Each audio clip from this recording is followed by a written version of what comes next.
And a good morning to you. That's Judy. That's Judy Mann that you see right there. I am Ted Langdell, and I'm over here on this camera right here. And we hope that you are ready to join us for lunch. Grab your sandwich, your coffee, your plate of food. We're drinking, well, I don't know, Judy was earlier this morning. We're basically going to have a little good time here talking about a variety of things that Judy has been doing. And we're going to get to know Judy here. There we go. We need more of this, actually, more coffee, thank you. Okay, so let's get organized here. That's me. Okay, and here's Judy. There's Judy. All right, we finally got it together here. Takes a little while to do sometimes when you're working here in the morning. But we hope you've had a good day so far. And in spite of the weather that we see, it's breezy, it's kind of cold. We don't see any rain in the forecast. And I'm sure if you've been looking at Bob Harlan's forecasts for a little while, you have some idea about what's going on. But we checked the forecast and don't see any rain for the next few days, although it is going to be kind of cloudy and cool. So we are in what is called the INFOCenter. And Judy Mann has created this to serve a number of purposes, and we'll get to that in a minute. But what we really want to find out is a little more about Judy herself. So, Judy, you were not born in Yuba-Sutter. Where did you come from? And then we're going to talk a little bit about how and why you got here. Okay, well, actually I was born and raised in San Francisco, the big city girl here, gone country. But anyway, I lived in San Francisco half my life now. I can honestly say that. Half my life I've been here, and half my life I was in San Francisco. I moved from San Francisco in '81, but prior to moving, I was in the banking industry, believe it or not. My career was focused on banking. For 37 years, I worked with the banking industry, and I worked in all fields of banking.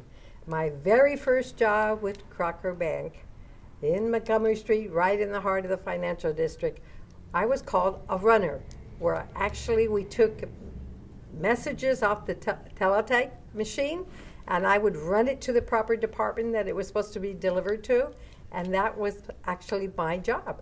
And then I moved up in the different departments.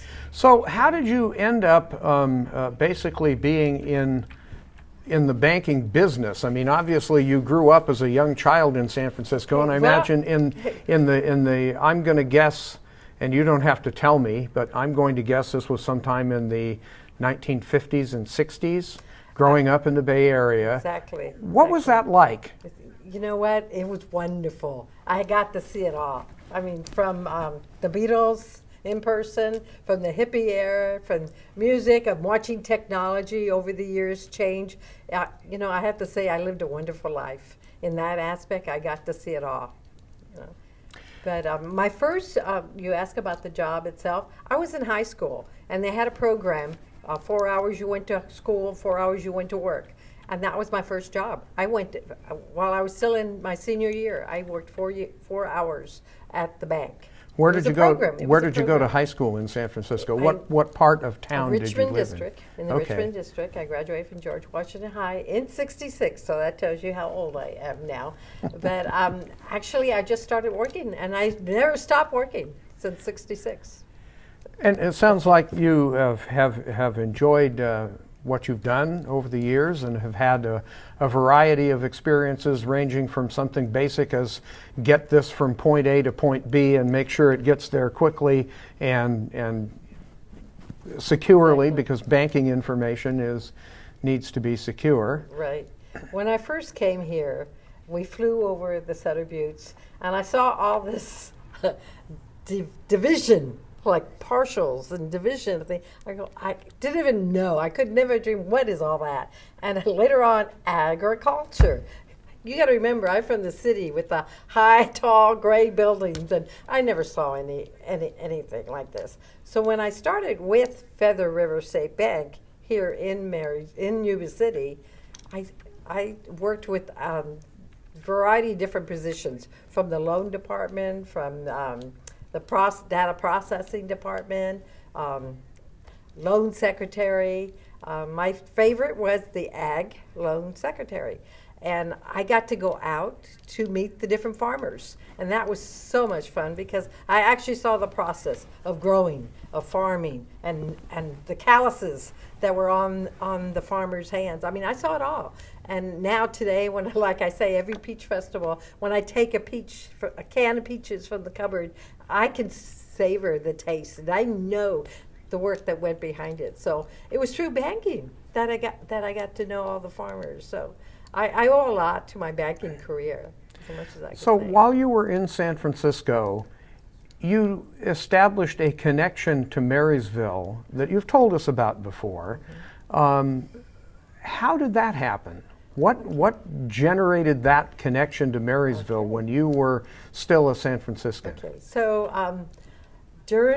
while I was working, a young girl started dating, and I met a gentleman, and we used to party down in Chinatown and in off Broadway, and we used to go to the clubs there. And I met this young gentleman, and I fell in love with him. And it turns out he had ties to Marysville. So his mother-in-law in the 40s used to sing opera here in Chinatown, down at the Hop Sing building, and at the old opera house that used to be where the garden is today. So we used to come down and watch her during Bacchae Festival every year. This was in the late 70s, and I used to come down. And then eventually we moved here with family to be closer to Katie Lim. Now, Katie Lim was quite a lady here in Yuba City and Marysville, and she was, like you might say, the mentor of the Chinese community. She was a liaison for Beale Air Force Base, for Marysville, for the Chinese community, and I learned a lot from her, and we stayed with her. That's who we stayed with when we first moved here until our house was finished. So we moved in to our own home. But it was through Katie that I learned a lot about the Chinese community. What part of Marysville did you move to? Actually, we lived in Yuba City at that time. Whereabouts? We lived on the small, where Warren's Market is, a small little street called Jewel Avenue. It was the Jewel, a little two-bedroom. I call it a dollhouse, So that's where we lived. And eventually, it's a funny story, I have to say, because at that time I was not associated with the Chinese down in Chinatown. In fact, my husband did not want me to associate with them. He felt like I was just doing my banking and that was it. Well, I'm sure he's rolling over in his grave today because I am very much involved. And the family today, which is Katie Lim and her 4 sons, and the gentleman that I was married to was like number 5 in Chinese tradition, number 1, number 2, number 3, number 4. Well, he was number 5. She more or less said she adopted him, and because of the family ties, but really by blood we weren't related. But she was like a mother to me. She was awesome. So here in the INFOCenter, you have a lot of Chinatown and Chinese-related connections, and we'll talk about that in a minute. But you went to work for Feather River State Bank. How did that occur? Okay, well, my number 4 son, number 4, no, maybe it was number 2 son, Kenny Lim, was married to Esther. And Esther Lim was very much involved with the community, but she worked for Feather River State Bank. And Esther at that time was, she passed away from a disease, and she told me about the job opportunity at Feather River State Bank. So from San Francisco, I wrote a letter, I sent in my resume, and that's how I got the position at Feather River State Bank.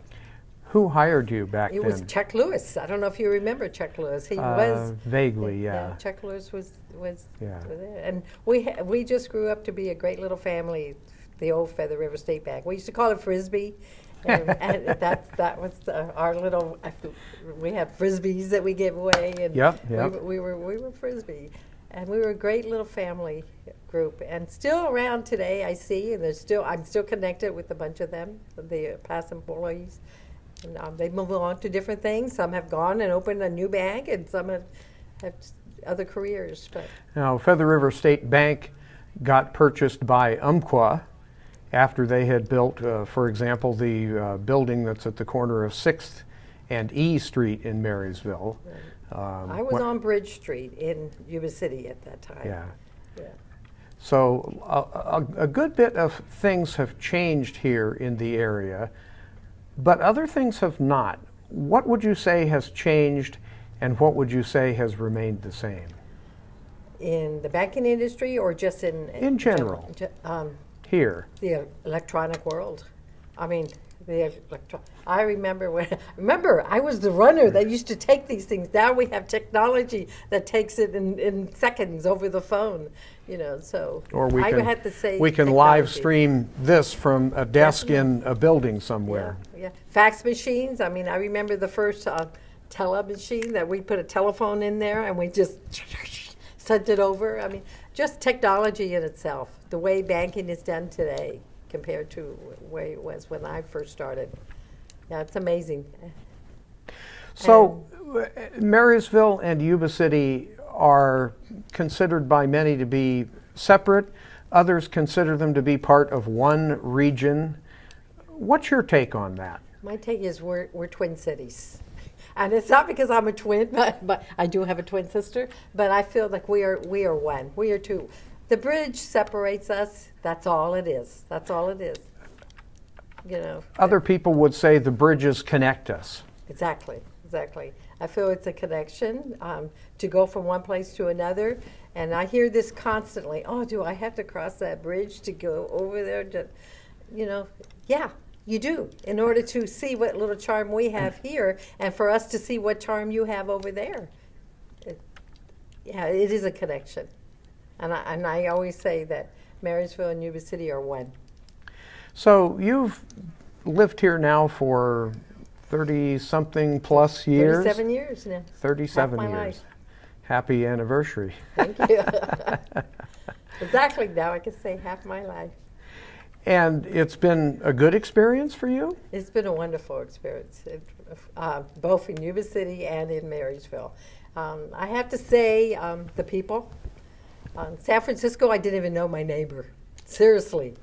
I didn't even know my neighbor. Here, I know everybody. I mean, it's just wonderful to chat with people. And if I don't know them, I'm going to meet them. I'm going to get to know them some way or another. So.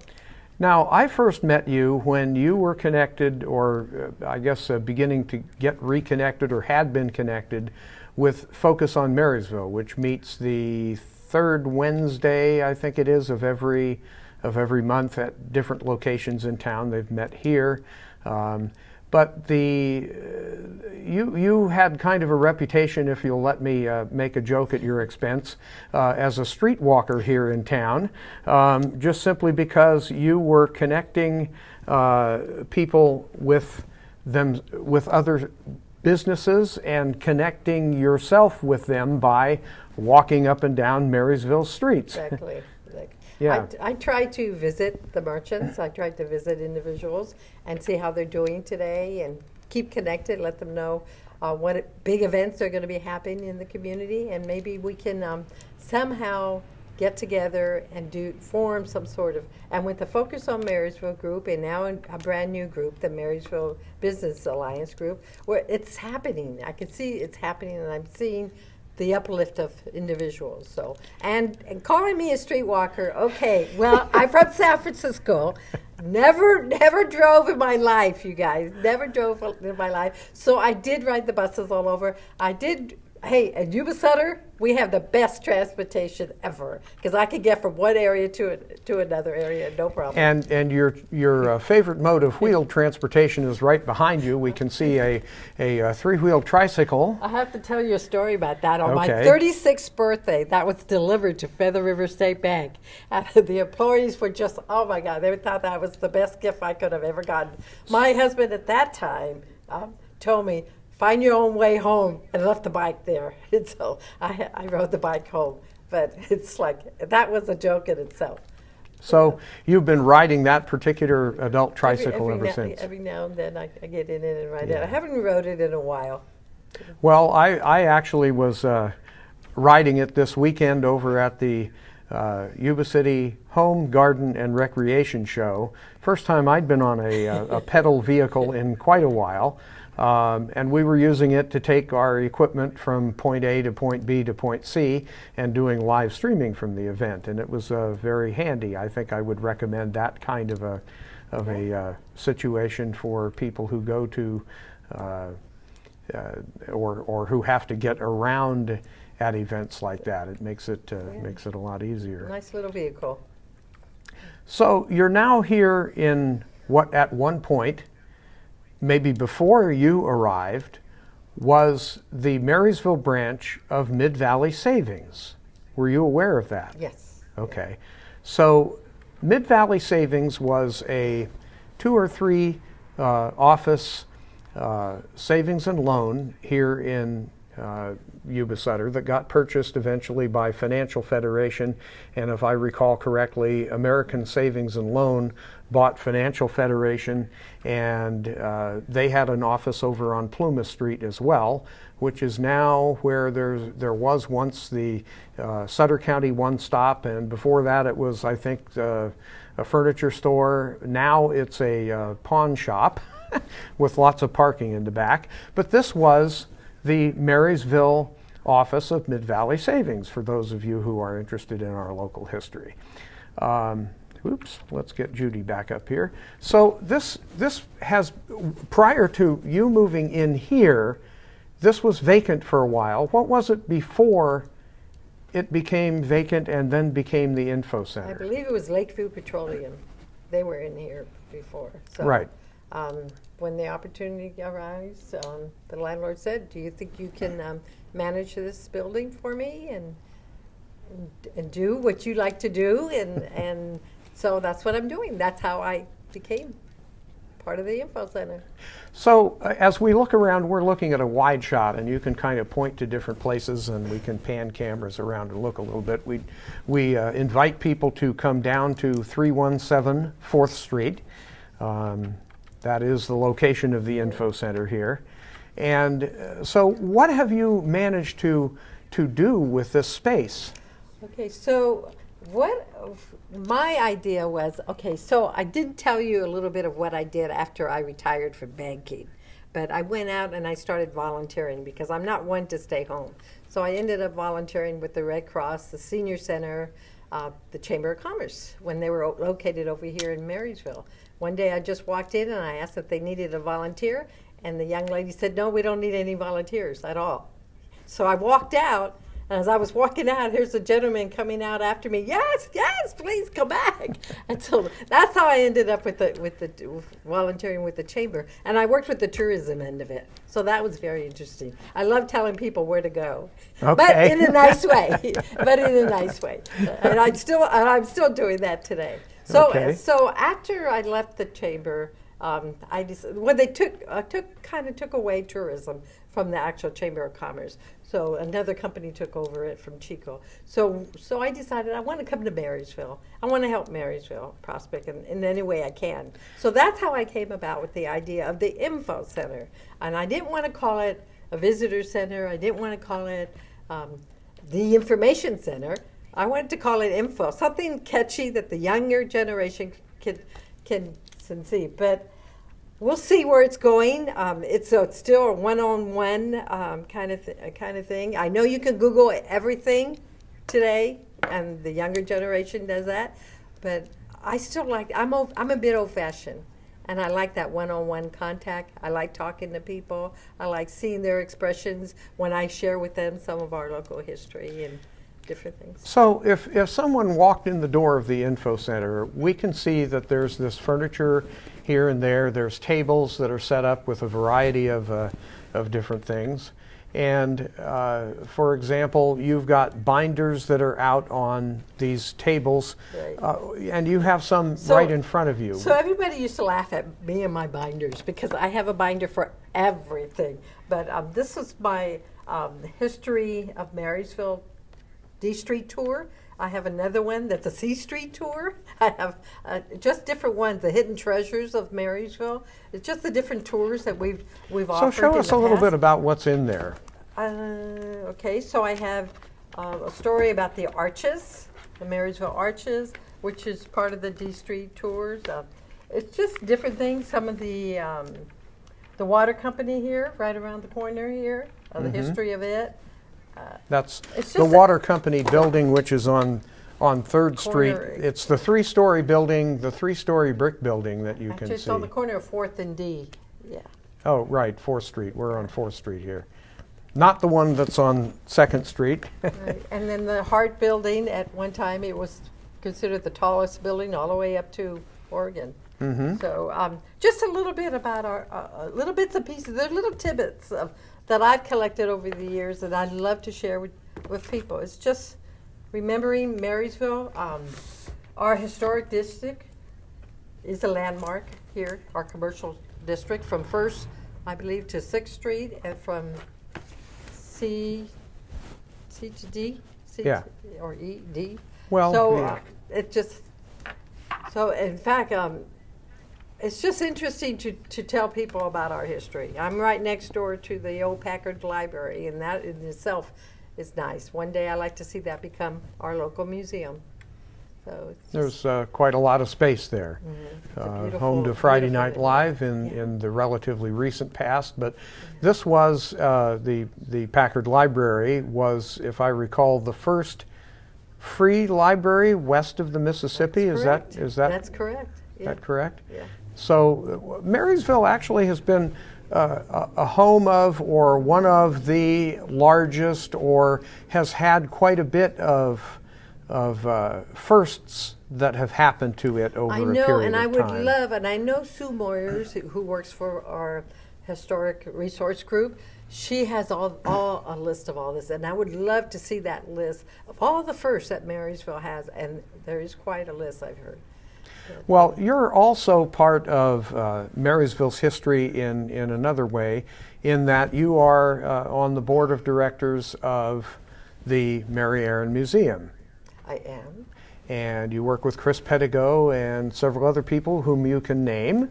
What are you trying to do there, and what is happening with the Mary Aaron Museum? The Mary Aaron Museum is actually a house, okay, that Mary Aaron lived in. It was given to the city by the son when she passed away. So it is open first Saturday of every month for tours. And you have to come yourself to see it, because it's just the way it was when Mary lived there. And first Saturday is coming up here this weekend here in Marysville. So that's something that people can plan to do, is to come to the Mary Aaron Museum. To the Mary Aaron Museum. But they can also come here to the INFOCenter and learn more about a variety of things that relate to Marysville's history. I have a little bit of art, a little bit of history, and a little bit of culture, all related to our two cities, Marysville and Yuba City. So it's all kind of combined together, and I'm willing to share with anybody. I am not a historian, and I continue saying that, but I love to share things. And if I can't answer, I refer you to somebody who I know can give you the right answer. So coming down on first Saturday, or any other day of the week except for Sunday and Monday, you're open during what hours? I'm open every day of the week except for Monday. Monday is my me day. And we're open from 11 to 4. Okay. So what? Give us a little bit of a thumbnail of what people will find here if they came in. So yesterday I had a young lady come in from Chico. She was quite an interesting lady. She was a photographer. Is a photographer. So I gave her a tour. Actually, went out and gave her a tour of downtown Marysville.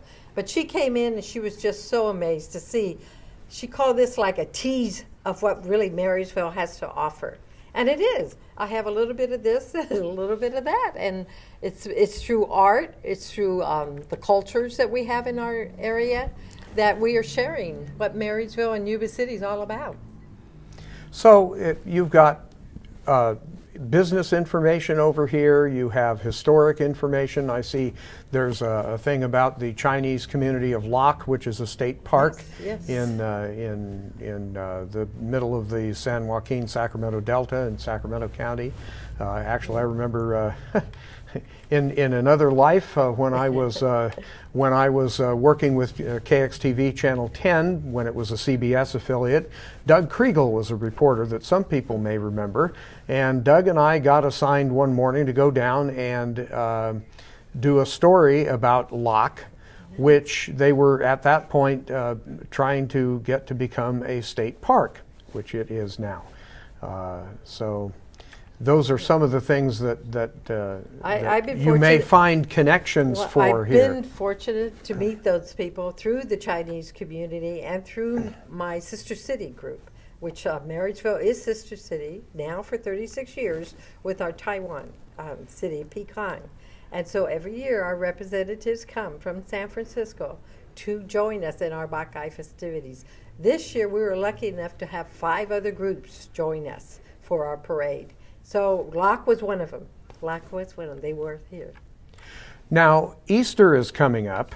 Yes. And you did something last year that you're doing again this year. Yeah. You didn't happen to bring one of those with you, or have you done your Easter bonnet yet? I've got an Easter bonnet all set up. And you've actually got a room back there where you've got Easter bonnet stuff? We've got everything craft. We're doing like a little craft making of Easter bonnets this Saturday. So bring the kids, have some fun.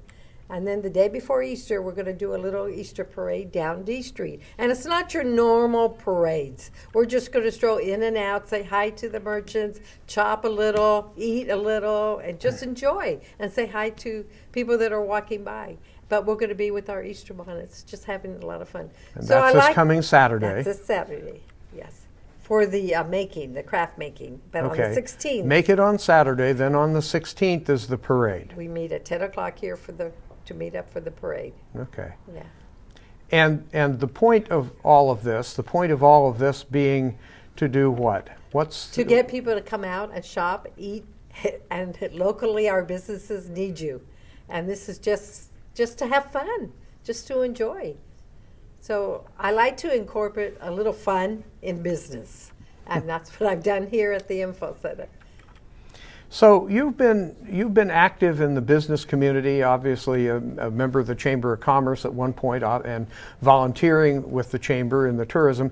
Were you at the Marysville location, or was that after the Chamber had moved from 10th and E? Actually, I started at the Marysville location where the Go Sox was previously, and then I moved over to the Little John House in Yuba City. Yeah.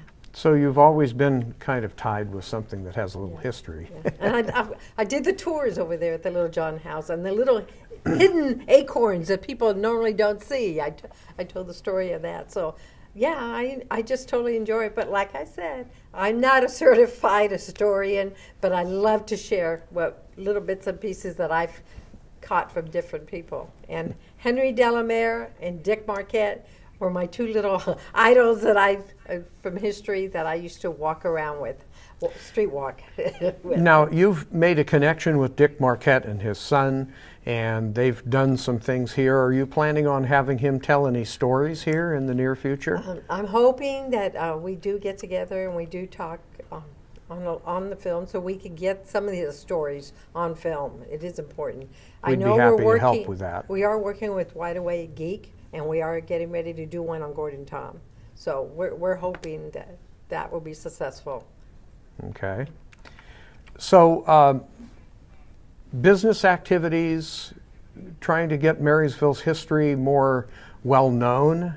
What are some of the other things that you're doing in quote unquote retirement? I don't see you as I really don't see you as being retired anytime soon. One of the things that I've planned this year. Okay, we're coming up with May, and so I'm having Asian Pacific Month here. So right here in the INFOCenter, you're going to see a lot of different culture come in here, and I'll have displays set up. So it's like you come here once, you need to come back again to visit, because I do change often the displays. So May would be our Asia Pacific month, and that would lead me into my December, where I'm planning Christmas around the world.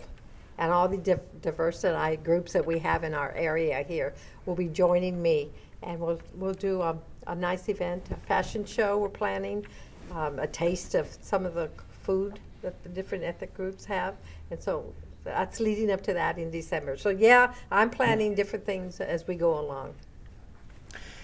In our final seconds here, what have we left anything out that you think it's important for people to know about you, the area, the info center? Okay, as an info center, I would love for people to start utilizing me. Not use me, but utilize me in a way that it will help benefit you. If there is a community event coming up, bring me a flyer. I would definitely post it. I would do the free advertisement on my Facebook page. I mean, I'm just trying to help get things out there. The same with any business. If you have a discount going on, the same thing. Utilize me. I'm here. That's what the information center is all about. Besides coming in and getting information, I can also share your information. And you love doing that. I love it. You just love connecting with people. That's been one of the great things about having you as part of Marysville and the downtown area in particular. But you live near one of Marysville's other pieces of history, and that would be Ellis Lake. Exactly. The lake is my backyard, actually. I can look right outside my back window and see the lake. I can see the gazebo. But yeah, and good connection, because I'm also on the board of the Marysville Art Club, and the women there back in the day, they're the ones that commissioned the same gentleman that did the Golden Gate Park in San Francisco. Hey, there's another tie there with me in San Francisco. Yep. And so it's just these little things. Well, we're ending National Women's Month here in another day, and we've been happy to have you and several other of our local active women participating in Lunch with Langdell. April 6th, we'll have Marnie Sanders from the Yuba-Sutter Chamber of Commerce. And I should have brought my list of people here. Normally I got a graphic I can put up and I could read that. But we'll put that information up, and we'll be promoting the fact that we are doing more things with Lunch with Langdell. I think we're going to be talking with Jeremy Payne at some point. Jeremy was one of the people that we talked with over at the Yuba City. the brain is getting older, and it's a little harder to get the stuff out of there that gets put in there, after a little while. The Yuba City Home, Garden, and Recreation Show, and we talked with Jeremy at some length about trees, and there's an awful lot of stuff to know about trees, planting them, how to care for them, how to make the right choice of a tree in a specific situation so that you don't end up with problems later. And those are some of the things that we want to help share with folks who live here in Yuba-Sutter and around the world. I mean, the internet enables us to bring Yuba-Sutter to the world as well as bring the world to Yuba-Sutter. So we are happy to be able to do that, and happy to be able to help more people know about you and the Info Center. I thank you very much for having me here. All right, very good. I'm Ted Langdell, and in case you haven't noticed, this is Lunch with Langdell. Lunch with Langdell is our usual Wednesday little gathering somewhere in the Yuba-Sutter area. Next week we will be, as I said, talking with Marnie Sanders, April 6th, right here. Well, not necessarily here, physically here, but we'll be somewhere in Yuba City, I believe, having lunch. We're actually going to try to have lunch with Langdell instead of just chit-chatting. And what I've found is if I've got something in front of me, I don't get a chance to eat until after the show is over. But this is what we do. We want to bring Marysville and Yuba City, Yuba and Sutter counties to more people and help highlight some of the interesting people and interesting things that are going on in town. But the people are really the key to that, and that's why we do what we do. If you like what we do, there's a couple of things that we would like for you to do, and that is to follow us, to like and share what's going on here. because that way you can be notified about what is happening whenever we go live on Yuba-Sutter.live, on our Facebook page, which is facebook.com, LiveStreaming our YouTube channel, or some of the other places that we're connected. So turn on notifications. That way you'll know when we're live, and you will be able to watch not just programming like this, but you'll also be able to watch shows that are every Tuesday night, for example, and Tuesday morning. You can watch our local government in action. And in fact, yesterday there was quite a show, or I should say quite a series of presentations about Yuba City and how the homeless affect the city, both from a visual perspective, but also from a financial perspective. And I believe we're going to rerun that show, or portions thereof. We'll have some information for you about that coming up in the near future. But I found that to be one of the more interesting uses of a city council meeting that I've seen in quite a while. And I know, Judy, you had some comments about that particular meeting itself. Yeah, I was glued to it. I was just so impressed that all these different entities got together and gave their point of view on the problems that we have and how can we resolve it. That's what makes it so interesting. Let's collaborate together, working together. Yeah, all right. Quite interesting. And that particular program, that particular city council meeting, which runs 3 hours, but it takes 3 hours to get a really good understanding of how does it affect the police department, the fire department, public works, the parks department, and what is the cost? What is the ongoing financial cost when there is something that a city department has to respond to or become involved in? And what are they doing? Because a lot of people seem to think that none of the government entities are doing anything to address people's homelessness, how they got to be homeless, and what the results of that homelessness are in terms of blight or in terms of the human cost to individuals, and what it costs our community as other people may perceive it. So we will be rerunning that program. Stay tuned. Keep an eye out on Yuba-Sutter.live, our Facebook page, our YouTube channel, for information about that. Judy, we thank you for hosting us here at the InfoCenter. Again, the InfoCenter is at 317 4th Street in Marysville. It's between D Street and C Street on the north side, opposite the nice brick buildings that are over on the other side of the street. If you happen to be in downtown Marysville between 11 and 4, any day but Monday, when Judy takes a me day, you'll be able to come in and really get a good sense of what Judy has here, and we hope that you are able to do that. Again, I'm Ted Langdell, and we hope that you are enjoying shows like this, because we have a good time doing that.